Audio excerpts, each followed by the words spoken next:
Welcome to another episode of the Tapestry podcast. I'm your host, Dr. Froswá Drew, and this episode is going to be very different than what I've done previously. My daughter came up with an idea of why don't we allow people and viewers to ask questions that they want you to answer. And so I did a video and we got a number of questions. And so I am going to answer them. I'm so happy they were professional. I did have one that was not, and we're not going to even read that. But for the most part, they were professional, wonderful questions that some would require an entire episode to answer. So I'm going to do the best I can with answering your questions and keep them coming because I think we'll start doing this more. So let's start. The first question that I got was, Dr. Froswá, when making transition in your career, what are some key questions to ask yourself? So the first question I would ask is, why are you making a transition? Because sometimes we leave places because of other people instead of leaving on our own will. And so I would want to know what's really the impetus for you leaving and making a transition in your career. The other thing that I think it's important to think about is what is important for you in the next season of your life. And so is it about money? Is it about freedom? I think it's important for you to list out what are the things that you are looking for, because we can easily get caught up on titles of positions or look at companies, and we really don't think about what it is that we need to be successful. I often tell folks who come to me about jobs and wanting to interview that it's not just about them interviewing you, it's about you interviewing them. And so as you transition, you really want to make sure that you are thinking about what are the values that are important to you in the next season of your life. I know when I've left organizations, it was important for me to think about what I wanted to do, what mattered. Am I fulfilling dreams? Is this getting me closer to the dream that I have? And then aligning it with purpose. You want to make sure that you are doing something in your next season that is going to fulfill you. And even if it doesn't get you to the final destiny, is it getting you closer to what you imagine and dream? Don't make the transition always about money or people, but center you. And then the last thing is, what does God say? As a person of faith, I think it's important that you seek God when you're making these kinds of major transitions in your life, that you want to know what God says, but also checking in with yourself to see what are the dreams and desires that God has placed in you, and have you buried those? And could this be an opportunity for something different in your life? So, next question. What strategies can I employ to navigate and challenge systemic barriers and biases in the workplace? Woo, that's a big one. So let's talk about how, on several levels. I think there's the individual level that you need to pay attention to. We'll talk about, in terms of having support systems, so kind of at the team relationship level. And then the next one is thinking about organizations and the greater systemic picture of it. So when you think about how do you deal with systemic barriers and biases in the workplace, as an individual, you have to, first of all, make sure that you are protecting yourself. I think we go into organizations believing that we can go in and change everything about a culture. And quite often, many of these institutions and organizations have been in existence for long times, even before we were born. So can we make impact? Yes. But the goal is not to be able to go in and change and transform everything about the organization. It's thinking about what role can you play to make things better, not just for the organization, but for you. And so protecting yourself is going to be critical, making sure that you are not so, what's the word that I would use? So pulled in to a point that you lose sight of who you are and what's important to you and your values. So one is paying attention to your support system. Who are the people that can help you in dealing with some of those challenges? And then from a team level, who are the folks in the organization that can serve as mentors? Who are the folks that can serve as coaches? Who are the people that can serve as sponsors? I don't think we really go into organizations and think about who do we need to align ourselves with to be successful. So think about individuals that can pour into you, that have been there and have some seniority that can really give you the lay of the land of the organization. But also, who are the people that are in positions that can say your name behind closed doors?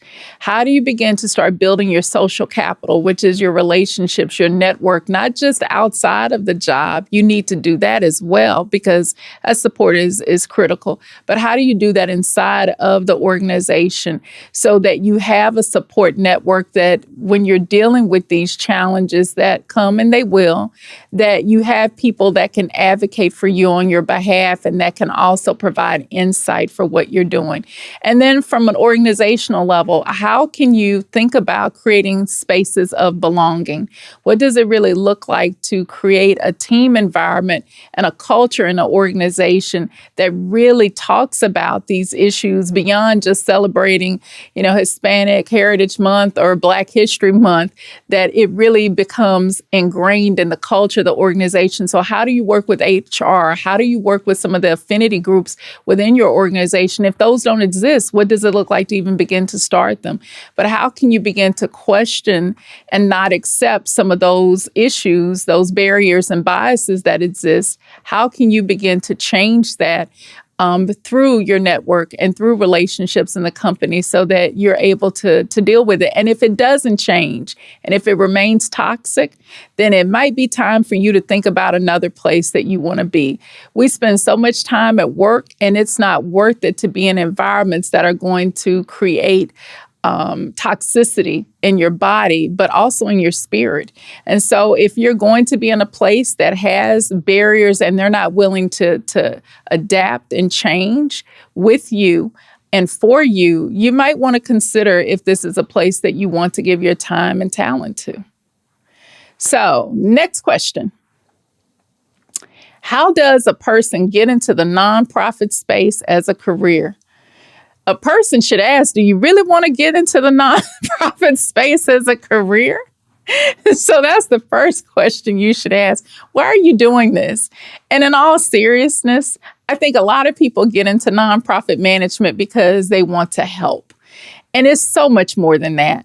It really is about trying to, in my opinion, transform not only an organization, but a culture and how we view people.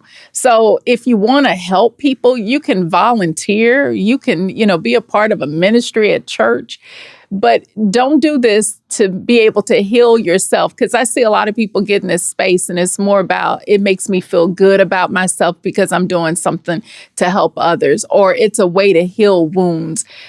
Question that thinking before you even get into the space. But if you really do that work individually and you go, I still want to be in the nonprofit space, start off volunteering. One of the best things you can do is get on a board of directors so that you can begin to start understanding the inner workings of a nonprofit organization. There's a website that used to exist that's called Board.net USA, and I think they still may be around or have changed their name. Even if you type it in, it'll come up. But this is a website that will give you opportunities for board service around the country. And how I started serving on boards was using that website. That's a way to get engaged and learn more about a nonprofit organization. In serving on a board, you begin to build relationships that could open up doors for you to move into the nonprofit space. And then if you want to really think about jobs, there are what are called management service organizations, typically in most communities, where you can find jobs through those organizations that kind of serve as a clearinghouse for nonprofits. And so you can go to, like in Dallas, it's the Center for Nonprofit Management. They have a job board where you can really begin to start investigating opportunities in the nonprofit space. Idlist, which is one of my favorite websites. It's international, but they have a number of nonprofit job postings. So that's an opportunity to get in the space. So really consider volunteering your time, volunteer your talent. A lot of nonprofits need skill-based volunteers. Could that be an opportunity for you to show your ability, get some traction and some experience so that you're then able to move into the space? But also build a network of folks who are already in it. Learn from them and their stories so that they can, not only open doors, but also prepare you, because as much as it's about giving to others, you give a lot of yourself. And you need to be able to know, how do you protect your own energy as you do this work, because it's very challenging. Worthwhile, but a lot of work. So next question is, how do you start community engagement in a community that is new to an organization? Oh, y'all, that's a workshop in itself. I'm going to read that one again. How do you start community engagement in a community that is new to an organization? First and foremost, if you're going to move into a new community, you need to know what's already there. A lot of organizations move into communities because they feel like no one else is doing the work that they're doing. And more often than not, somebody else is doing that work or something similar. So you need to do some asset mapping to learn what's already there, to see what organizations are doing, so that you don't make the mistake of going into a community being a savior, because folks go to church and synagogues and mosques and temples for that. They don't need that. So you want to be able to make sure that you're going in to fill in a gap and not duplicate services. So identify who's already in the community that's doing good work. Think about who are potential stakeholders that you need to talk to and learn more about how you can support their existing efforts.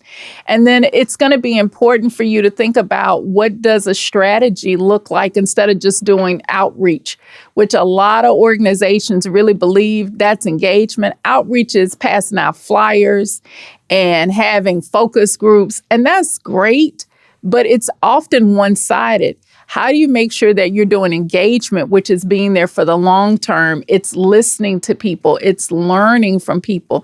You want to know the historical and cultural and social context of a community so that when you walk into this new place, you're aware of the dynamics that exist.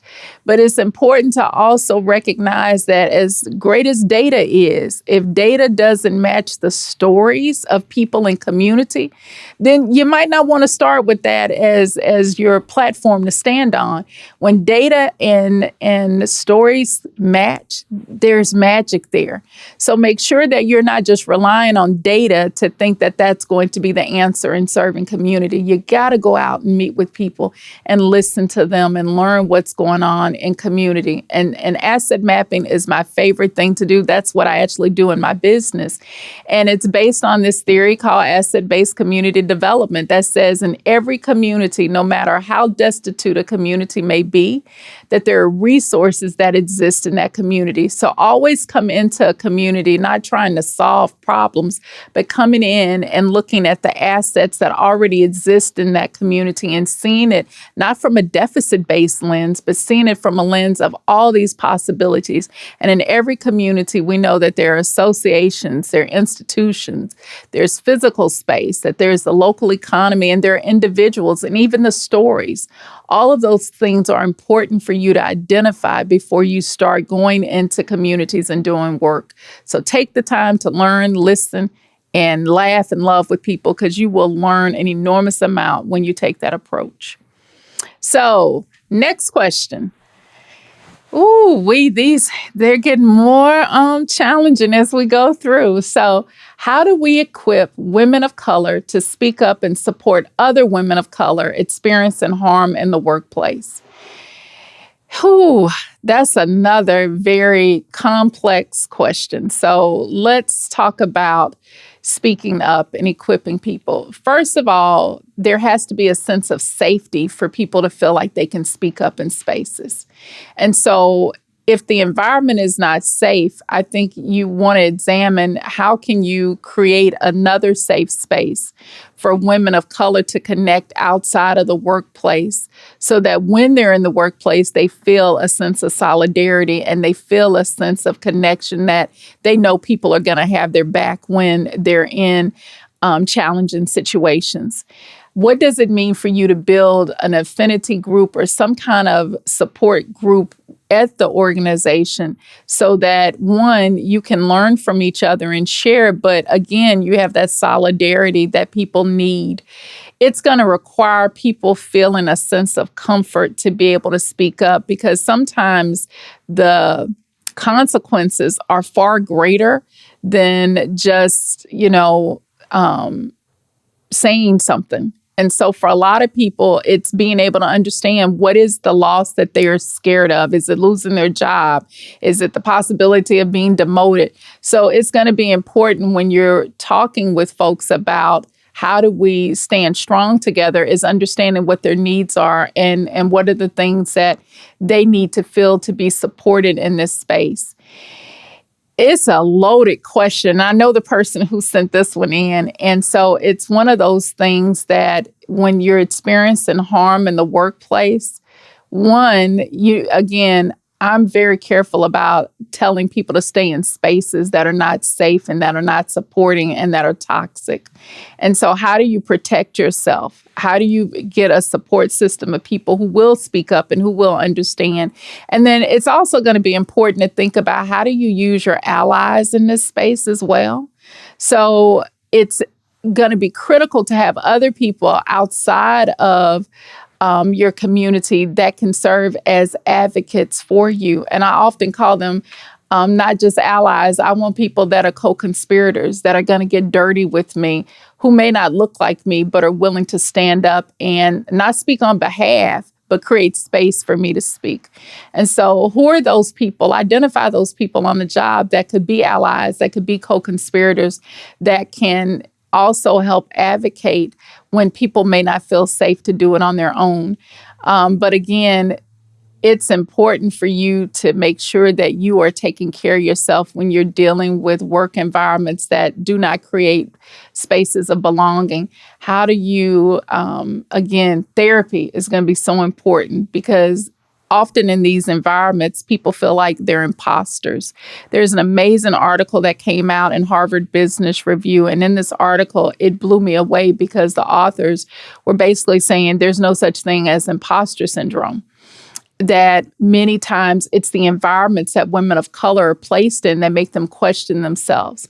And so if we cannot change those environments to allow us to feel that we're valued and that we matter, maybe it's time to look at a different environment to be in. Just my 2 cents. But think about how do you begin to develop the friendships and the support system so that women do feel that they aren't just speaking up by themselves, that they know they have a group of people who are going to be there for them and advocate for them. But again, that could be a very lengthy conversation on leadership development, mentoring. All of those things really are part of helping people feel safe. So next question. Can you talk about your writing process? I know who wrote this one. And how do you decide your topic? So my writing process is probably not one that I would advise people to do. I tend to be one who locks up in a room for a couple of days and I just write. I oftentimes get these downloads from God and I just start writing and this stuff just comes out. There are other times, like the book I'm working on now, that it's a little bit more challenging. So what I have to do in those instances where the download is not flowing and coming out is I have to block off time. I have to be very strategic in making sure that time is on the calendar for me to do that. And then I do mind mapping, which has been, instrumental since college, where I will put in the middle of a piece of paper a circle and write out that topic. And then I come up with what are the thoughts and ideas and themes that resonate from that. And those, bubbles that come out from the main circle typically will serve as topics for the book or chapters for the book, or they give me ideas of things I need to research more.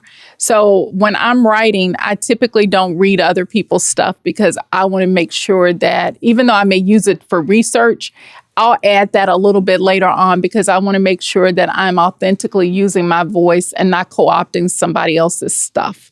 So for me, it's taking the time to just start putting it on paper. Prompts have been very good for me to be able to start the writing process and getting, the juices flowing.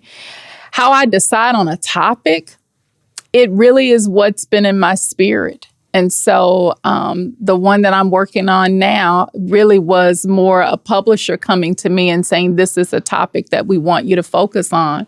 So that has been very different because it wasn't me necessarily initiating it. In the past, it's been topics that are relevant to my life. I will not write or talk about anything that I do not have personal experience in. I just won't. And so when I wrote Rules of Engagement, it was because at the time I was working on my PhD and I was doing a lot of research on social capital, and I saw women who were not building relationships. And so I took my personal experiences and used that combined with some research to write a book that could help women think about their relationships. When I did Ready for a Revolution, it was really me having a group of women that I was doing silence retreats with. And I wanted to inspire them and keep them going well after the retreat. And so I wrote a book of devotionals to keep them going. Fly Away. My daughter was getting ready to go to college, and I wanted to write something because I felt like I hadn't taught her everything. And it was like last minute, let me put all of this stuff down so that when she goes away, she at least has my voice. And so you can see the common theme that all of them really have something to do with my personal experiences or me in relationship to other people. And so that's really how I decide the topics for my book. And like I said, with the writing process, block off time, but, make sure that you are giving yourself the space to have the freedom to write, because otherwise it feels forced. And you want to make sure that you're not putting something down that later on you're going, what was that? That you really are in tune with you and what you want to say. So next question. How can I actively mentor and support other women of color in their professional growth? So one of the things that you can do is find a group of women that especially younger women. So how do you look for organizations that you can join and work with those young women? Engage Dallas comes to mind immediately, that you have some amazing young women who've been a part of this civic engagement program. How can you begin to connect to women in groups like that and find out who needs mentoring? What has happened for me, it really has been young women just reaching out to me and saying, I need your help as a mentor. So place yourself in positions where people can see you so that you're able to support those young women and help them. And how do you help them in their professional growth? I think it's serving as both a mentor, but it's also being a coach, because sometimes people just need the cheerleader and the folks that are going to give them yay, you got this. The mentoring aspect is, how do you give them wisdom and your experiences? But beyond that is the sponsor piece. How do you make sure that you are saying their names in rooms that they're not in, that you're opening doors for these young women? That's some of the best advice that I could give about supporting their professional growth. Mentoring to me is a commitment. And so it's got to be something that you're willing to not just do for a couple of months, but you're really going to be there for the long haul and supporting young women and sometimes older women through their professional journey. And then I've got a few minutes left, and I think I've got one last question. When life has dealt you a curveball or two or five, what are some practical steps to rebuild self-confidence? That is a very long question that has a long answer that goes with it. What are the things that you do? It's prayer. It's reconnecting to what is important to you. It is finding your support system and your tribe of people that can pour into you and let you know that it's okay. Life is going to always be filled with transition. It's going to always have challenges. But it's how do you get back up in those moments when you've been knocked down? Making sure that you have people around you that see you when you can't see yourself. And so you got to have a good tribe. For some of the transitions I've gone through recently, if it had not been for my friends and family, I could not have gotten through it. So you got to have the support network. And then it's putting yourself out there. It's doing the small risk taking where you try a new experience and you're able to go, I did that. I wasn't sure that, I was able to go rock climbing, but this is something different for me. So it's taking those small steps, doing what I call those small wins to begin to start seeing what you're capable of and what you're, able to do. And I think once you start doing that and putting yourself out there and taking these small risks, your confidence grows because you're able to go, I got this, I can do this. And especially when you have a network of people behind you that are cheering you on and being a mirror for you, those are some really small things that can start the journey to feeling this sense of confidence and getting your groove back. And so there are more questions. I will not have time to answer them all today, but we're probably going to do a part 2 of this. And I will continue to answer questions at a later date, sooner than later. But thank you all for tuning in. I hope that this advice was helpful. You put me on the spot. I didn't really have a chance to look at them in great detail, but I hope that this was helpful and gives you some encouragement and inspiration to continue on. So thanks for listening.